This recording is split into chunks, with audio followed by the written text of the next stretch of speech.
नमस्कार दोस्तों, fire family YouTube channel में आपका स्वागत है। फिर से हम एक नई वीडियो लेके हाजिर हुए हैं। आज का हमारा टॉपिक है होज फिटिंग्स। होज फिटिंग्स बहुत ही इम्पोर्टेंट टॉपिक है और होज फिटिंग के बगैर फायर फाइटिंग करना इम्पॉसिबल है।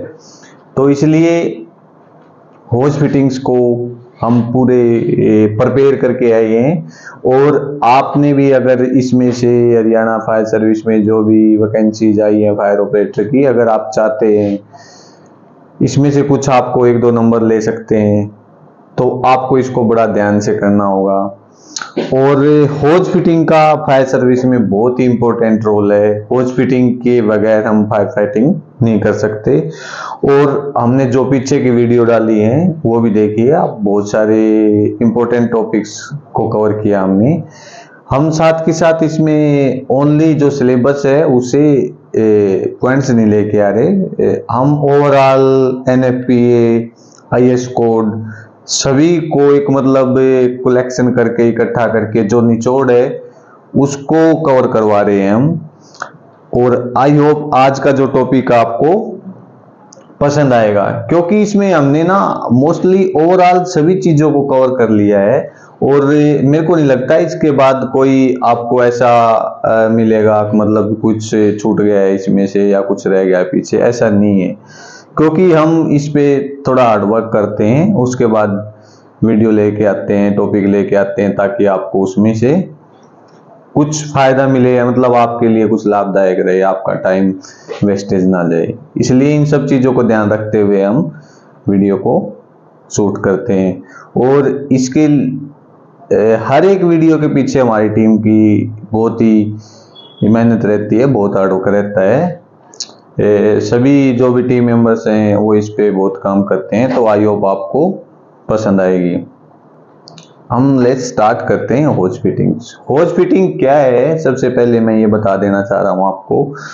होज फिटिंग्स मतलब होज को एक होज से दूसरे होज को कनेक्ट करने के लिए, चाहे वो डिलीवरी हो या सक्शन होज हो या फिर होज रील होज हो, जो भी वाटर सोर्स से लेकर और फायर फाइटिंग का जो भी एरिया है, जो प्लेस है जहाँ पे हमने फायर फाइटिंग करनी है, वहां तक जैसा भी हमें चाहे, जेट चाहे, मिस्ट चाहे, फॉग चाहे, जो भी हमें जिस टाइप की रिक्वायरमेंट है उसी के अकॉर्डिंग हम फायर फाइटिंग करते टाइम यूज करते हैं। तो उसी के दौरान जो भी चीजों का, जो भी इंस्ट्रूमेंट्स का हमें सहारा लेना पड़ता है, उन्हीं चीजों को होज फिटिंग्स बोलते हैं। अब देख लेते हैं एक बार होज फिटिंग्स में क्या क्या, कौन से कौन से इंस्ट्रूमेंट्स रहते हैं, कौन सी चीजें रहती हैं जो होज फिटिंग्स के अंदर आती हैं। सबसे पहले रहता है हमारा कपलिंग्स। होज फिटिंग्स में कपलिंग का बहुत ही इंपॉर्टेंट रोल है।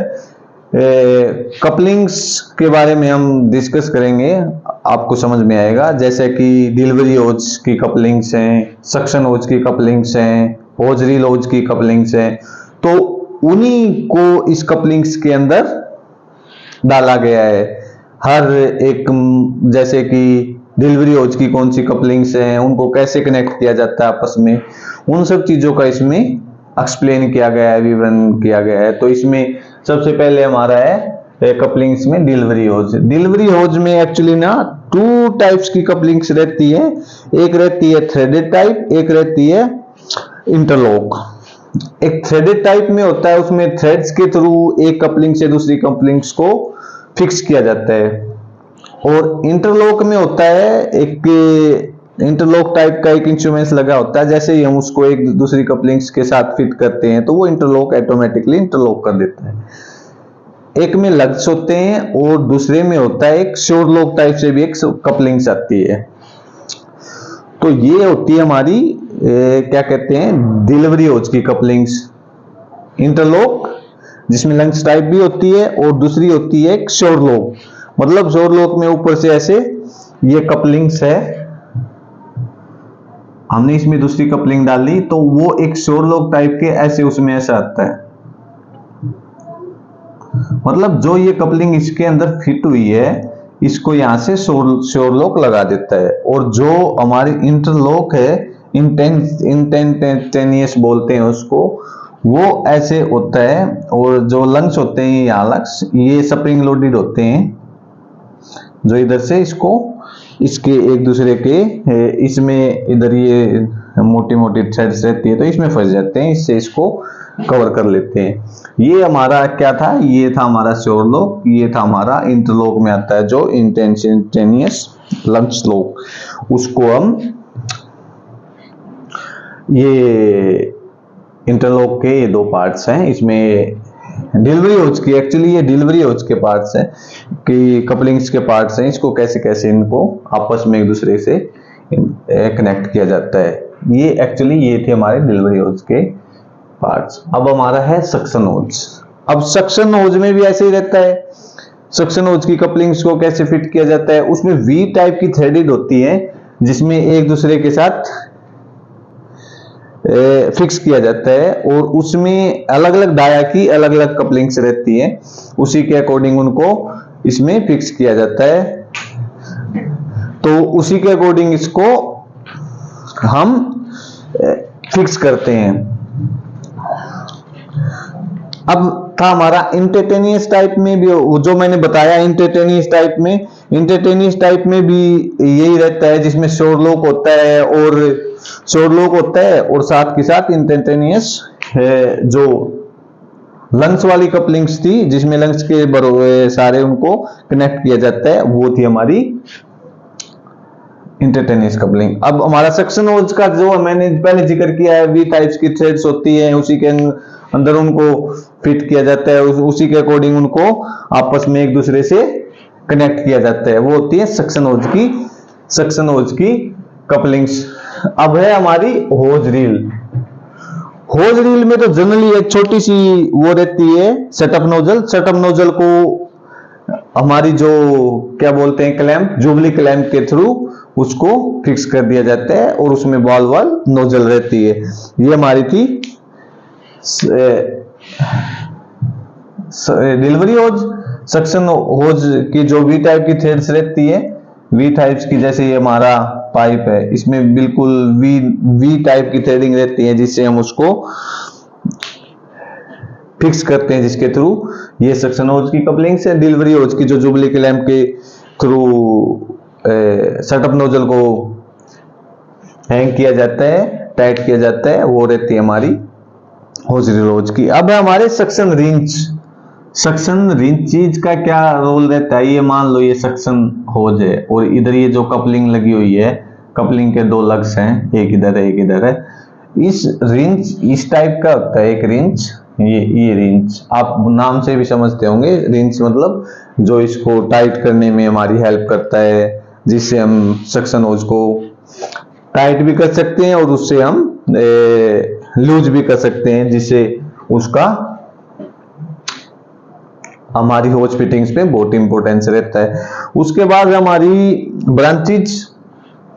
अब इसमें हमारे ये हमारा जो कंप्लीट सेशन था कपलिंग का, ये कंप्लीट हो चुका है। हमारी ये ब्रांचेज एंड नोजल्स में हमारी रहती हैं अलग अलग टाइप की ब्रांचेज रहती है। उसमें रहता है हमारा एक है ब्रांचेज में नॉन स्टैंडर्ड ब्रांच और है एक स्टैंडर्ड ब्रांच।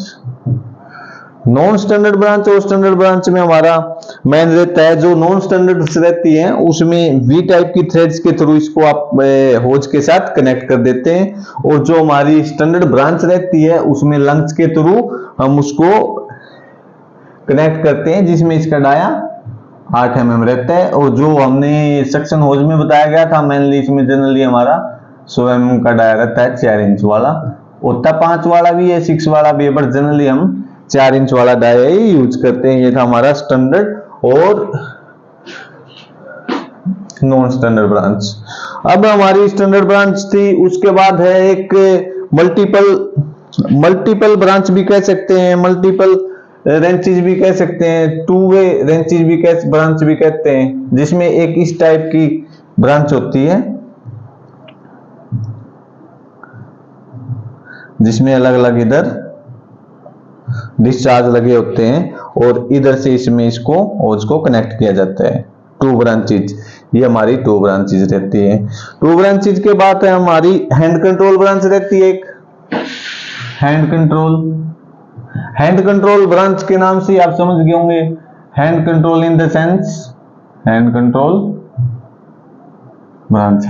ब्रांच मतलब फायर फाइटिंग करते टाइम जिस ब्रांच से हम जिसका प्रेशर को हम अपने विदाउट ऑपरेटर के जो हाइडेंट को ऑपरेट कर रहा है या फिर फायर जो टेंडर का पंप से उसको ऑपरेट कर रहा है, विदाउट उसका इन्वॉल्वमेंट के हम प्रेशर को अपने अकॉर्डिंग कंट्रोल कर सकते हैं, रोक सकते हैं, जब चाहे हम स्लो कर सकते हैं, जब चाहे हम फास्ट कर सकते हैं। ये था हमारा हैंड कंट्रोल ब्रांच। फिर है हमारी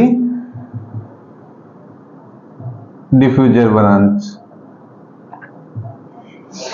ऐसे ही डिफ्यूजर ब्रांच का रहता है। डिफ्यूजर ब्रांच में हम अपने जेट को कम कर सकते हैं, ज्यादा कर सकते हैं। डिफ्यूजर ब्रांच में हम जेट्स का वेरिएशन ला सकते हैं, वेरिएबल कर सकते हैं। हम जितना हमें वाटर चाहिए हम उतना डाल सकते हैं। हम उसमें उसको रोक भी सकते हैं और उसको हम अपने अकॉर्डिंग ऑपरेट भी कर सकते हैं। यह था हमारा डिफ्यूजर ब्रांच। डिफ्यूजर ब्रांच के बाद है फॉग नोजल। फॉग नोजल में क्या है? फॉग नोजल में रहता है हम वाटर को फॉग बना सकते हैं, मतलब फॉग में यूज कर सकते हैं। जैसे हमें फॉग चाहिए ना, कभी कभार हमें होता है कि मतलब हमें जेट नहीं मारना है किसी फायर पे, जेट से हम उसको एक्सटिंग्विश नहीं करना है, तो उसमें हम फॉग का यूज कर सकते हैं। फॉग के बाद रहता है इसमें फर्स्ट एड। फॉग नोजल हो गया ये नोजल्स का जो हमारा था मेनली, जो जनरली हमारी नोजल्स को जिसमें डिवाइड किया गया है वो ये थी हमारी हैंड कंट्रोल, डिफ्यूजर और फॉग नोजल। उसके बाद हमारा फर्स्ट एड होज रील। फर्स्ट एड होज रील में क्या रहता है, मतलब फर्स्ट एड क्यों किया गया है इसको, क्योंकि हम जो कि छोटी फायर है इनिशियल स्टेज पे हमने जिसको यूज करना है, जिससे हम एक्सटिंग्विश कर सकते हैं फायर को, उसको फर्स्ट एड होज रील बोलते हैं। और इसका ये फिक्स रहती है, एक्चुअली फिक्स फायर फाइटिंग का ये एक पार्ट्स है।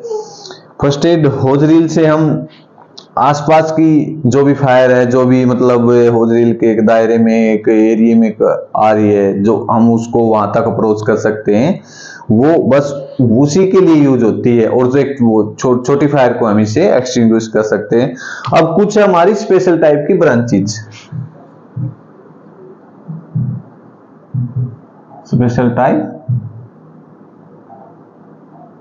स्पेशल टाइप ब्रांचेज में रहता है हमारी, जैसे मान लो आपने सुना होगा रिवॉल्विंग ब्रांच है। रिवॉल्विंग ब्रांच के बहुत छोटे छोटे ऐसे, ये एक ऐसी ब्रांच है, इस पे बहुत छोटे छोटे ऐसे नोजल्स लगी रहती हैं।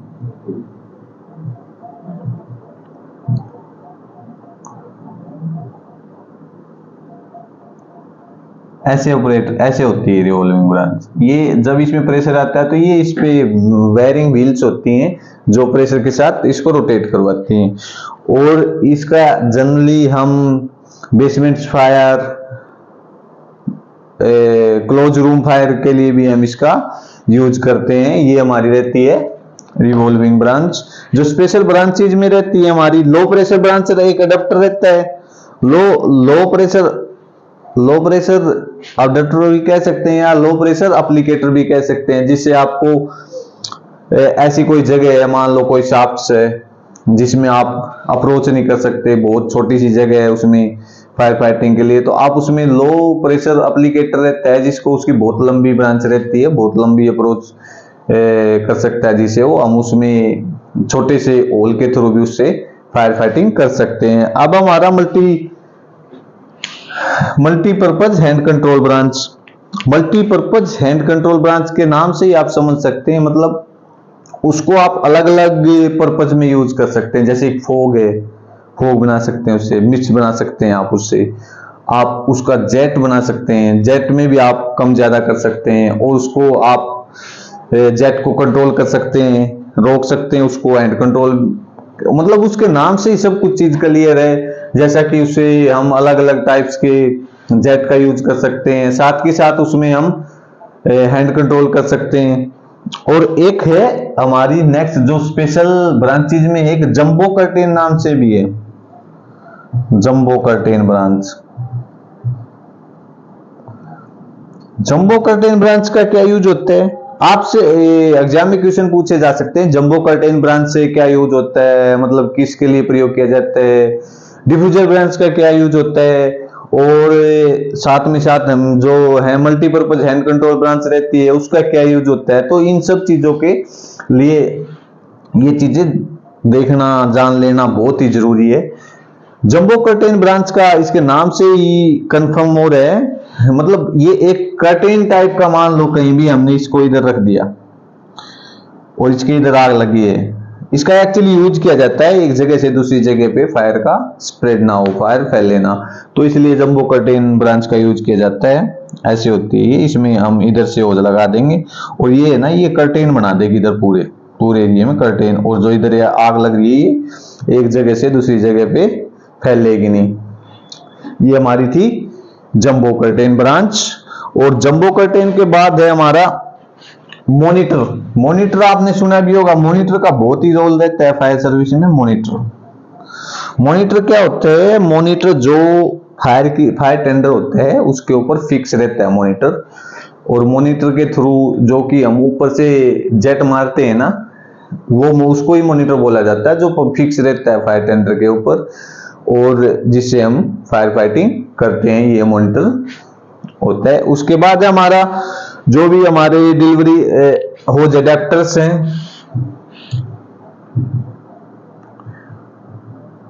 डिलीवरी होज अडेप्टर्स मतलब अडेप्टर्स के नाम से ही समझते हैं, जो जिससे हम अडेप्ट करके एक दूसरे के साथ कनेक्ट करते हैं। अडेप्टर्स रहते हैं जो अडेप्ट किए गए हैं, उसे हम डिलीवरी होज की स्पेशल बोला गया, तो इसमें डिलीवरी होज के अडेप्टर्स रहते हैं। बहुत सारे ऐसे अडेप्टर्स हैं, ये डिलीवरी होज के अडेप्टर्स रहते हैं, जिसमें मेल अडेप्टर्स भी होता है और फीमेल अडेप्टर्स भी होता है। ठीक है जी। और उसके बाद हमारा क्या कहते हैं, आइडेंट अडेप्टर्स भी रहता है, आइडेंट्स के लिए यूज किया जाता है। और उसके बाद है हमारा होजरील अडेप्टर्स, उसमें जो सिर्फ होजरील के लिए यूज होता है, होजरील अडेप्टर्स। फिर एक वो भी रहता है साथ के साथ सक्शन होज अडेप्टर्स। सक्शन होज नहीं कह सकते, सक्शन अडेप्टर्स भी कह सकते हैं, जो कि सक्शन के साथ मान लो कोई दूसरा सेक्शन ऐड करना है या फिर किसी सेक्शन के सामने डेड प्लग लगाना है, तो उनके लिए यूज किया जाता है, वो रहते हैं सेक्शन हेड अडेप्टर्स। अब रहती है हमारी एक ब्रीचिंग्स में अडेप्टर्स हो चुके हैं हमारे, जो कि डिलीवरी होज 2 टाइप के होते हैं, होजरील होज अडेप्टर्स और सक्शन होज अडेप्टर्स, ये 3 हो गए। अब हमारी ब्रीचिंग्स में क्या है? Dividing breaching, collecting breaching. मतलब मान लो ये हम यहां से पानी आ रहा है हमारे पास एक होज से, अब हमने इस होज को डिलीवर करना अलग अलग जगह पे,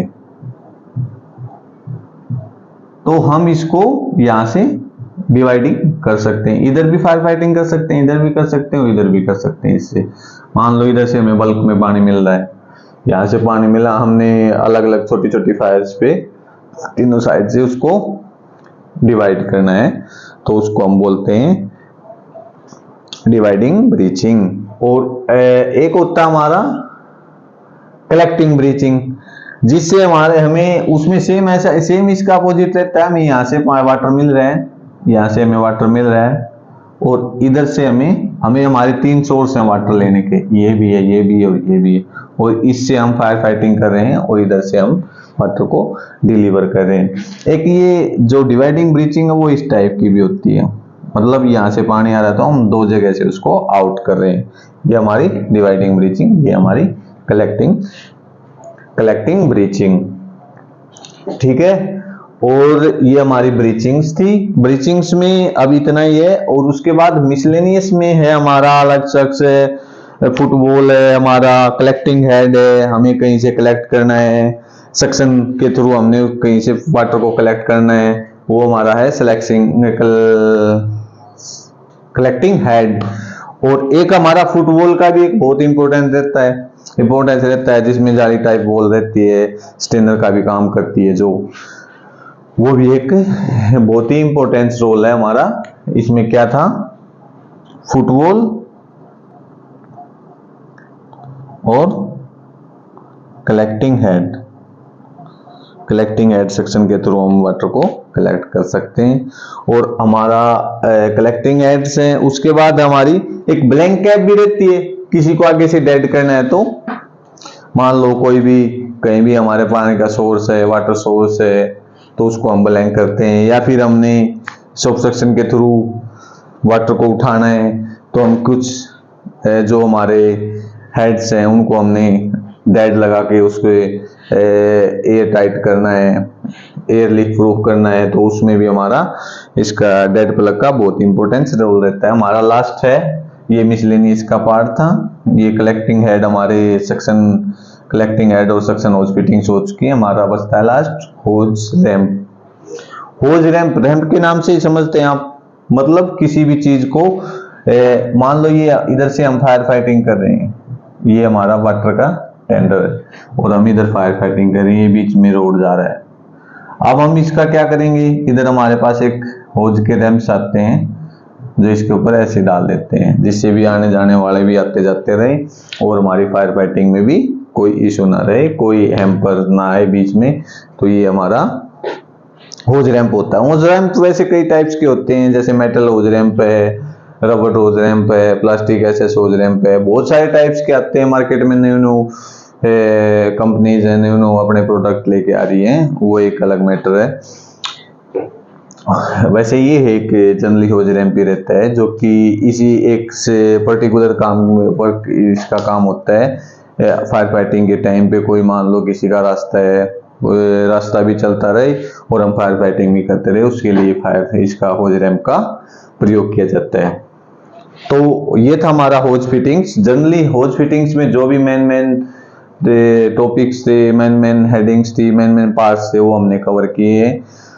और आपको होज फिटिंग से रिलेटेड या किसी भी कोई भी ऐसा आप चाहते हैं कोई स्पेशल चैप्टर हम लेके आए जिसमें आपको कुछ ज्यादा क्लियरिटी चाहिए, तो आप हमें कमेंट में बताइए, हम ट्राई करेंगे उसको भी आपके सामने बिल्कुल लेके आए। और आई होप जो भी आपको हमने आज ये होज फिटिंग्स का टॉपिक कवर किया है ये आपको पसंद आएगा। Thank you for watching, thanks for your valuable time, thank you.